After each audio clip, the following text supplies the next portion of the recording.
The first thing you need to know about the island of the disappeared is that it doesn't appear on any conventional maps.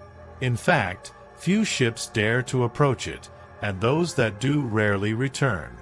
I was aboard our small yacht, the Aurora, with a group of friends and fellow adventurers, all of us with the same goal: to unravel the mysteries of that sinister island which seemed like a dark, ominous spot in the midst of the vast South Pacific. It was a cloudy morning, and the atmosphere already seemed charged with an unsettling omen. The sky was a deep gray, almost as if the ocean itself was preparing to swallow the world. As we sailed, the waves crashed against the yacht's hull with a deep, resonant sound, as if the sea was trying to warn us to turn back before it was too late. But, of course, our curiosity and the promise of an exciting discovery overshadowed any feelings of apprehension that might arise. The island of the disappeared slowly materialized as we approached. First, a dark blur on the horizon, and then a clear outline of a jagged, rocky mass. It was a sight that seemed straight out of a nightmare. An island covered in dense, dark green vegetation, shrouded in a sinister mist that seemed to rise from the ground like an ethereal shroud. There was something profoundly wrong about that sight, something that made the skin crawl and the heart race, but the thrill of being so close to a historic enigma was overwhelming. As the yacht neared the shore, the sound of the sea grew deeper and the waves more turbulent. The shadows of the rocks stretched out like threatening claws into the ocean, and the vegetation seemed to hide dark secrets. The captain of the Aurora, a tired-looking man named Jack, appeared equally unsettled, but he tried to mask his discomfort with a forced smile. I could feel the tension in the air, an almost palpable electricity, but my friends and I were determined to press on. The island's first impression did not do justice to its mystery. Disembarking was done with the caution of those who know they are treading on unknown territory. The ground was damp and covered in moss, and the vegetation was so thick it seemed to close in behind us with every step we took. At first, the environment seemed merely inhospitable, a wild island that few would have the courage to explore, but that was nothing compared to what lay ahead. The exploration team consisted of me, a historian specializing in ancient cultures, Sarah, a botanist fascinated by exotic plants, and two friends, Tom and Lisa, who were passionate about extreme adventures. Each of us was excited, but there was an indescribable feeling enveloping us, as if the island itself was watching our movements with a sinister curiosity. As we set up our camp, something began to unfold in a subtle but disturbing way. We felt that the island was alive in a way we couldn't explain. With every step we took, the sensation of being watched intensified, and the silence around us seemed to be charged with an almost palpable expectation. But, as good explorers, we continued to ignore the signs that perhaps we were making a terrible mistake. The first signs of something unusual appeared as we began to explore the surrounding vegetation. We encountered strange sculptures, partially covered in moss, that seemed to depict distorted human figures in positions of pain and suffering. There were also symbols carved into the stones that couldn't be identified, an ancient and forgotten language. With each discovery, the initial excitement mixed with a growing sense of discomfort. As night approached, a thick fog began to form, covering the island with a dense and gloomy veil. The air grew colder, and the environment seemed to shift drastically, as if we were entering another world, completely separate from reality. The feeling of discomfort turned into an almost palpable unease. The sound of the mist moving between the trees seemed almost human, whispering words we couldn't understand. I didn't know it yet, but I was about to discover what it truly meant to be lost. Not just physically, but in a place where time and space distort in ways that defy logic. The island of the disappeared was about to reveal its true face, and we were the next to face its dark abyss. The sun was setting when we decided to venture deeper into the island. Twilight spread like a dark cloak, tinting the sky with a desolate orange hue. As the light diminished, the fog that had been a mere presence became dense, swallowing everything around us. The vegetation seemed to grow thicker by the minute, and the air was saturated with the smell of damp earth and something indefinable, almost metallic. I led the way, hacking through the underbrush with a machete, while Sarah, Tom, and Lisa tried to keep up behind me. The feeling of discomfort grew with each step. The silence around us was absolute, as if the island itself was holding its breath, waiting. There was something deeply unsettling about the way the trees seemed to bend, almost as if they were leaning in to listen to our conversations. When we finally stopped to set up a small base for our expedition, we began to feel the weight of the night. The shadows lengthened, and twilight turned into an almost impenetrable darkness. Sarah began examining the plants around us, fascinated by a species of fluorescent flowers that emitted a faint greenish glow, as if responding to some kind of invisible energy. Her eyes sparkled with excitement, but I couldn't shake the feeling that there was something wrong with these plants, something beyond mere botanical curiosity. We decided to explore a bit more before it got completely dark. We found a narrow, winding path between the trees, covered by a thick layer of leaves and moss. The sensation of being watched intensified with every step we took. Nature itself seemed to be against us. Each time we moved, the sound of our footsteps was muffled by the thick carpet of leaves and broken branches, as if the island was trying to hide our presence. As night advanced, the fog grew thicker and visibility diminished. The darkness was so deep that our flashlights seemed to struggle to cut through the black shroud enveloping us. Tom tried to make a joke to lighten the mood, but his voice sounded strange and muffled, as if struggling to cut through a sea of oppressive silence.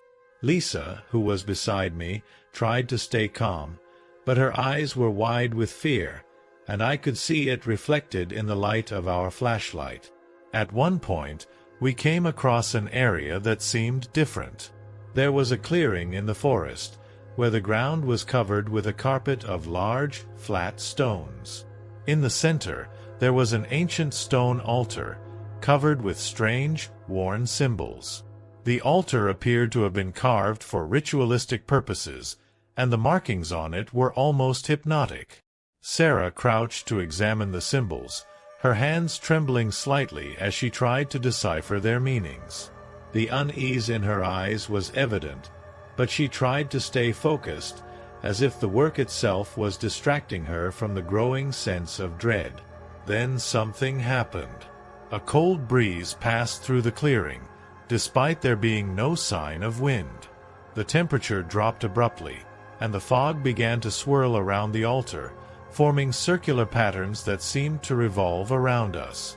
The sense of discomfort turned into terror as we began to hear muffled whispers, as if several voices were murmuring something we couldn't understand. It was such a subtle sound that at first I thought it was just the noise of the wind, but it soon became clear that this wasn't the case. Panic began to spread among us. Lisa started to breathe more rapidly, and Tom appeared to be desperately searching for a way out. I looked around, trying to locate the source of the whispers, but there was nothing visible. The feeling of being watched became almost unbearable. It was as if the island itself was alive, shaping the environment around us to keep us trapped. We tried to leave the clearing, but the fog seemed to have thickened, forming an opaque curtain that prevented us from seeing more than a few meters ahead. Each step we took felt more difficult than the last, and the sense of disorientation was overwhelming. The trees around us began to transform into grotesque silhouettes, with shapes that seemed distorted and menacing. That was when we began to perceive the true horror of the island. The fog started to move in an almost intelligent manner, and indistinct figures began to form among the shadows. I couldn't clearly distinguish what they were, but they seemed like distorted, dark human figures, as if they were mere reflections of our own deepest anxieties and fears. Sarah, who was closer to the altar, suddenly began to scream. Her voice was filled with pure, unadulterated terror, and the light from her flashlight flickered frantically.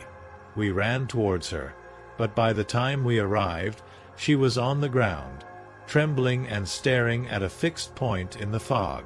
What she saw, we don't know, but her reaction was enough to send all of us into a panic. Amidst the chaos, we began to lose our way. What had once been a familiar clearing was now a jumble of shapes and shadows, and we could no longer find our way back to camp. As we tried to find a way out, true terror began to unfold. The fog seemed to close in around us more and more, and the whispers grew louder and more urgent. The figures in the fog appeared to move towards us, and despair set in. At one moment, I realized that the group was dispersing, each trying to find their own way out, but the feeling of being trapped was overwhelming. Absolute terror took hold of me. The fear of the unknown, the sensation of being watched by something beyond our understanding, and the growing hopelessness drove us into a state of deep panic. The island was showing its true face, and it seemed that nothing could save us from its deadly embrace. As the night deepened, the feeling of being completely lost on the island of the disappeared became more real and oppressive.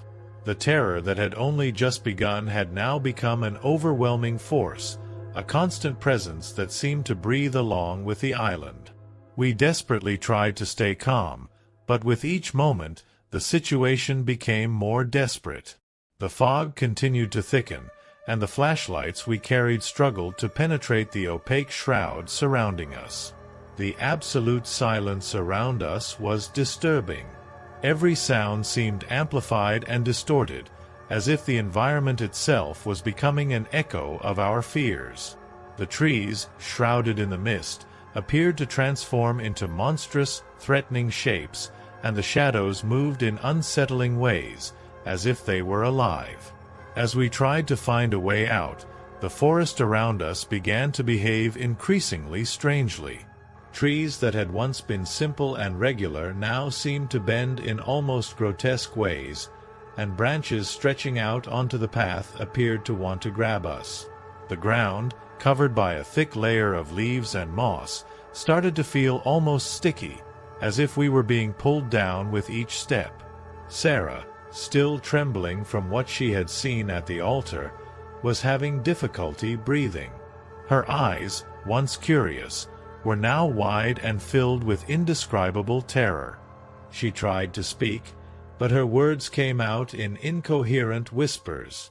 I approached her to try to calm her, but the sense of urgency was becoming overwhelming. Something was terribly wrong, and we couldn't identify what it was. Then we began to notice something even more disturbing. Amid the fog, we started finding small altars and scattered graves, covered with the same inscriptions we had seen in the clearing.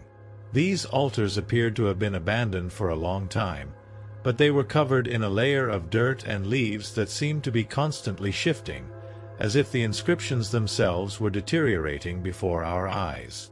Tom and Lisa were now visibly stressed, and fear was evident on their faces. Tom tried to stay calm and suggested that we return to the point where we had set up camp, but the fog seemed to have closed in around us, making it impossible to see more than a few meters ahead. The feeling of being in a labyrinth with no way out was terrifying.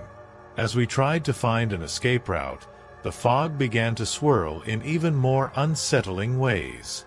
Shadows began to cluster together, creating figures that looked almost human but with distorted and grotesque outlines. These figures seemed to move with a chilling synchronicity, as if coordinated, and it felt as though they were following us, watching every step we took. The fear grew with each moment, and the sensation of being hunted became more real. With each passing moment, we began to hear increasingly strange sounds, inaudible whispers mixed with distorted laughter and muffled screams coming from all directions. There was no fixed point from where the sound originated, just a cacophony that enveloped us, making us feel as though we were surrounded by invisible, hostile forces. In a moment of desperation, Lisa, who was closest to me, let out a piercing scream and moved in a random direction. I ran after her, but when I caught up, she was standing in front of an ancient tree, its roots entwined in complex and frightening patterns. She was mesmerized by something carved into the tree, a message etched with what appeared to be dried blood. The words were incomprehensible, but the sentiment they conveyed was clear, a warning that no one should be there. Sarah approached and began to examine the message, but as she did, the fog seemed to react to her presence. The shadows around us grew denser and more threatening. I could feel a presence behind me, a sense that something was approaching, something we couldn't see but that was about to attack us. The tension in the air was almost tangible, and the sense of dread was at its peak. The situation was becoming untenable. Despair enveloped us like a black cloud, and the feeling that there was no escape grew more real. The fog closed in around us, and the figures in the darkness seemed to be approaching with an almost relentless determination. It was as if we were being led to an inevitable fate, and any attempt to escape only seemed to trap us further in the island's web of horror. That was when we began to realize the true extent of the danger. The island was not just a place of mystery, but a sinister labyrinth that shifted and changed with each of our attempts to escape. It was as if we were being thrown into an endless nightmare, and with each step, the sense that we were getting closer to something indescribable and terrible became more intense. The situation had turned into a true nightmare. Every step seemed like a deeper plunge into the island's darkness, and the feeling of being lost became overwhelming. What had once been an exciting adventure now felt like a never-ending horror story, with the fog becoming an opaque prison and the shadows moving with their own threatening will. We tried to stay calm and coordinate our efforts to find the way back to camp, but the island seemed to be closing in around us. The fog grew thicker, and the environment seemed to change constantly, as if the island itself was adjusting to keep us captive. The feeling that something was following us was constant and oppressive. The figures in the shadows seemed to watch us, and the whispers grew louder, more urgent, as if pleading for something we couldn't understand. It was in the midst of this chaos that the panic truly began to set in. Lisa, already in shock, started to scream non-stop, her words blending into a tangled mess of fear and desperation. We tried to calm her down, but her mind seemed to have shattered under the island's pressure. The situation was becoming desperate, and the fog seemed to swallow our cries and pleas. Sarah was the first to disappear. We had regrouped in a small clearing, desperately trying to come up with a plan to escape, when she moved away to check something in the shadows. It wasn't like she vanished with any sound indicating her disappearance. It was just a sudden absence. The fog swallowed her, and in the blink of an eye, she was gone. The search for Sarah was frantic and disorganized, but the island seemed to absorb every effort we made to find her. Panic took over, and the feeling of being surrounded and hunted intensified. Tom and Lisa were now completely out of control. Tom, in an attempt to find an escape route, moved away from the clearing in a direction that seemed promising but was quickly engulfed by the fog. His screams echoed for a brief moment before fading away, and his absence only heightened the growing despair. Lisa was in an almost catatonic state, her eyes glazed and her body trembling uncontrollably. I was struggling to keep calm, trying to think rationally while fear and despair overwhelmed me. The feeling of being utterly alone, surrounded by fog that seemed to have a life of its own, was almost unbearable. I was lost, unsure whether to search for my friends or try to find my way back to camp. The horror of the situation was so profound that it felt like the very air was saturated with a malevolent presence. With each step I took, the sense that the island was closing in on me grew stronger. Figures in the shadows seemed to draw closer, and the whispers grew louder and more desperate. The fog seemed to close in around me, and I could feel a constant pressure, as if something was trying to crush me. Despair and fear were consuming me, and I knew I needed to find a way out before it was too late. That was when I realized the terrible truth. The island was not just a place of mystery but an unrelenting predator. With each attempt I made to escape, the fog seemed to move, shift, and adjust to keep me trapped. It was as if the island itself was feeding on our fear and panic, making the situation even more desperate. The night wore on, and the fog seemed to grow thicker and more oppressive. The feeling of being utterly lost and surrounded by invisible, hostile forces was overwhelming. Every sound, every whisper seemed to become a warning, a constant threat. The panic was so deep that I began to lose track of time and space. All I knew was that I needed to find an escape, any escape, before it was too late. The sense of desperation was palpable, and I knew the island was testing us, tormenting us, and ultimately destroying us. What had once been a group of brave explorers was now a set of lost souls, struggling against a force that seemed impossible to understand and combat. The island of the disappeared had shown its true face, and it was more terrifying than any of us could have imagined. Despair was at its peak. The fog seemed to have become an almost physical force, enveloping every inch of the island and crushing any hope of escape. I was alone, my weak lantern struggling against the oppressive darkness, and fear seemed to consume every rational thought. The feeling of being watched and pursued was constant, and I knew time was running out. With desperate determination, I decided to return to the clearing where we had found the altar. The hope was that somehow the altar, with its strange inscriptions and palpable energy, might contain a clue to our salvation. Each step was a painful effort against the fog that seemed to contract and expand around me, as if the island itself was taking pleasure in my anguish. I arrived at the clearing exhausted and in a state of panic. The altar was there, unchanged, but something was different. The fog seemed to form patterns around it, and a growing sense of urgency overwhelmed me. The inscriptions on the altar, which had previously seemed incomprehensible, now began to glow with a faint, pulsating light, as if responding to an invisible force. As I studied the inscriptions, a strange idea occurred to me. What if the inscriptions were a form of communication? Perhaps there was a pattern, a way to interact with the island that we didn't understand. Hoping this might be the key to escaping, I began to repeat the symbols aloud, trying to decipher what they might mean. The words came out as a desperate chant, each syllable echoing with an urgency that seemed to penetrate the very essence of the island. Then, something incredible happened. The fog began to move, forming a spiral around the altar. The sound of the whispers intensified, but now there was structure, a recognizable pattern. It was as if the island was reacting to what I was doing. The spiral of fog began to slowly open, revealing a hidden path of stones. The path seemed to lead to an underground cave, its entrance concealed among the roots of a giant tree.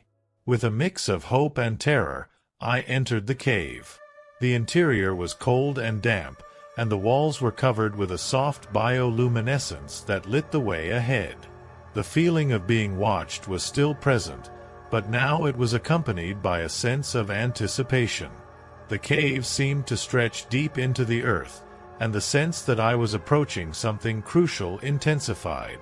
As I advanced, I found a large chamber at the heart of the cave.